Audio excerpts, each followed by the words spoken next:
I know, wouldn't it be nice if your child ate more protein? It is one of the most common concerns that parents come to me with, and rightly so, right? We need protein for our immunity. It's the base of antibodies. We need it for growth, strength.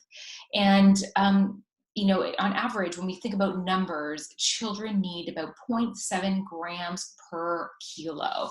So, to put that in perspective, for the average 2-year old, they would need about 18 grams of protein. For the average 6-year old, it's about 30, 31. And for the average 12-year old, you're into like 63 grams. So, but it's that general rule of thumb for the number of grams. But okay, that's great to have all those numbers. But what do you do with that? How in the heck do you get your child to eat that 31 grams of protein? Well, the thing about proteins, especially when we think about animal-based proteins, they are more difficult to eat. They're often really chewy. You need to have the right oral motor skill to be able to manage that chew. So it's called like a rotary chew, where the jaw has to move in a certain way. It takes a lot more grinding than it would for a cracker, for instance. So you can see why kids avoid meat. So there's a couple things that you can do. One is just adding more foods to their protein boosting foods, and every gram helps. So as an example, a food like a nutritional yeast, just putting a tablespoon on will get you a couple grams.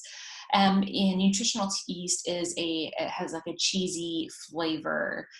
It's not a cheese, it's not dairy, so you don't have to worry about that if there's a dairy allergy. You can roll a banana in hemp seeds, right? You can scramble an egg into their oatmeal. Sounds gross, I know, but it actually is super tasty. So I've got a recipe for that called the oatmeal scramble. And even using avocado, incorporate more avocado into smoothies or avocado pudding and so on. So those are a couple foods that you can be using.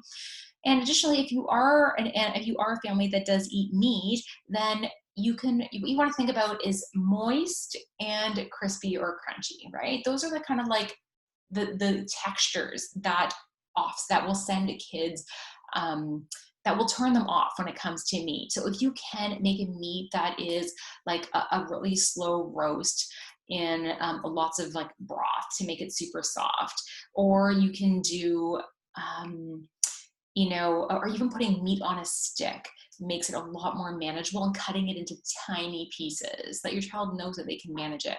So those are a couple suggestions. I hope it's helpful for you, and know that, it will get easier if you give your child the opportunity to experience food in a way that's easier for them. I hope this is helpful. My name is Danielle Binns, and I'm a certified nutritionist and a picky eating expert. And thanks for watching this video.